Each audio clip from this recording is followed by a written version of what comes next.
Prime Minister Philip Davis reaffirms the Bahamas' commitment to Haiti. The Bahamas is ripe for investments, and Aviation Week launched.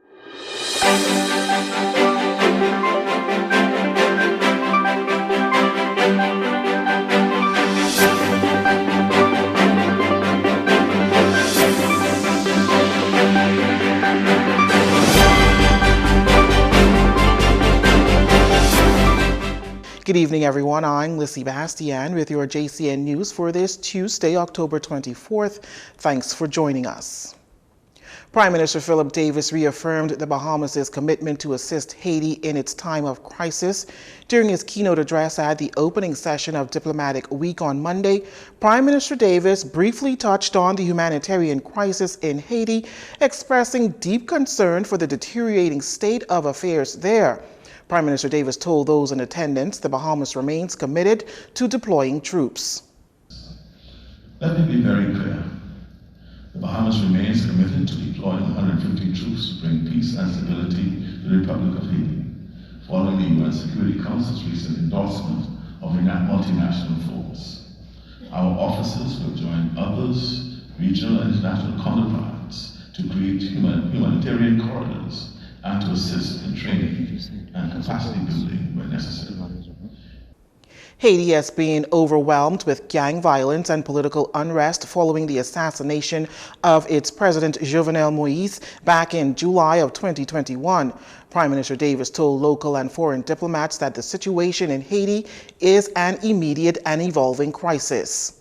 The situation in Haiti is an immediate and evolving crisis.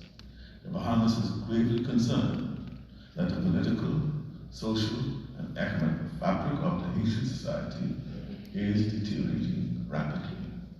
By all accounts, the reports from our Caribbean Community's Eminent Persons Group, which includes former Prime Minister, the Right Honorable Perry Christie, are a sobering reminder of how we have failed the Haitian people. The humanitarian and security support required to counter gang activities is urgent. The illicit flow of firearms allows gangs to stockpile dangerous weapons that are no match for the Haitian National Police. More and more, armed violence and gang encroachment into new neighborhoods and territories in and around Port-au-Spain are worsening, resulting in harrowing experiences for Haitian citizens, especially women and girls who are victims of horrendous sexual violence. Let me be very clear. The nation's chief added that he firmly believes that without enhanced security, the Haitian people will only continue to suffer. However, he reiterated that the solution to Haiti's challenges must be led by Haitians. A two-day forum is underway in the country. The second Caribbean Investment Forum, CIF, began here in the capital on Monday evening at the Atlantis Paradise Islands Grand Ballroom. Over 500 attendees from 40 countries, along with 45 institutional investors, are currently in country with the aim to share, learn, prepare, and finalize business and investment deals that support regional transformation to a bold new Caribbean.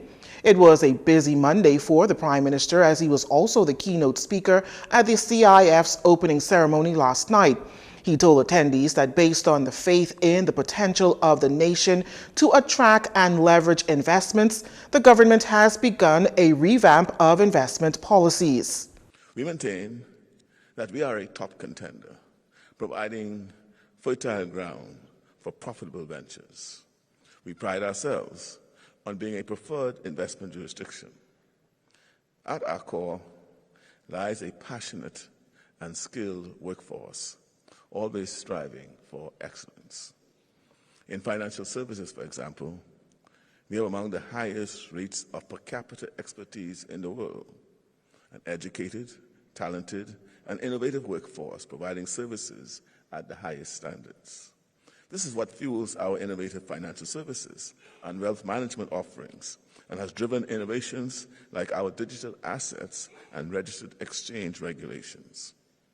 We see similar levels of talent throughout our nation that, when combined with competitive advantages, such as our strategic proximity to the United States and our tax-neutral status makes us an ideal locale for savvy investors. He asserts that the Bahamas is a committed partner for all countries in the region, and each country has their own selling point, which makes the prospect of investing in the region so intriguing. We have come together in the spirit of CARICOM to champion the Caribbean as a haven for investments and develop integrated regional strategies that align with our developmental goals. Such integration is not just a philosophical concept, but a tangible goal that necessitates investments across all sectors, from creating sustainable energy solutions that empower our communities to building resilient agriculture systems and fostering regional tourism synergies. We are committed to building up our CARICOM community through strategic investments that will uplift our people and elevate our business environment. The nation's leader contends that this forum is a launching pad for regional partnerships, a cornerstone for innovation, and a foundation for a brighter and more prosperous Caribbean future.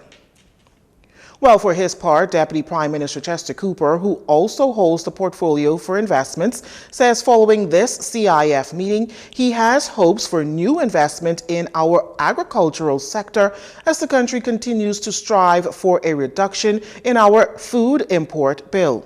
Our event is big on technology, agri-tech, fintech, ICT. It's also big on renewable energy and, of course, agriculture.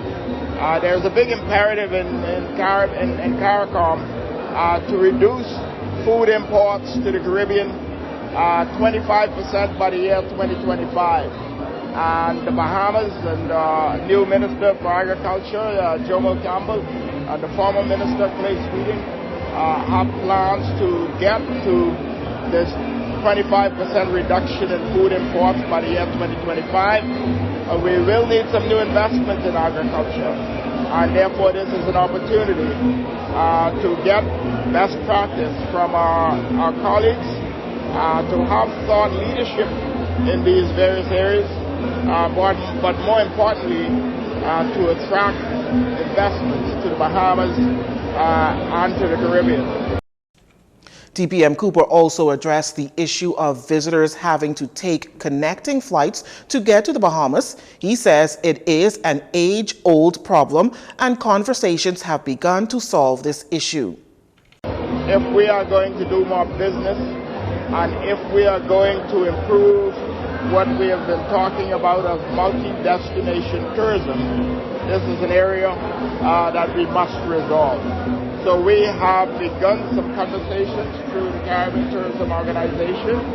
I've been leading some of these conversations as Vice Chairman of CARICOM, but it has to be a business-to-business. This cannot just be idealism. So Bahamas Air must talk to Caribbean Airlines, must talk to Cayman Airways, and all of the Caribbean air carriers to ensure that we're bringing them all together to create code-share interline agreements and collaborate on some of these important routes. He says the shipping gates must also be opened for easier trade between the countries.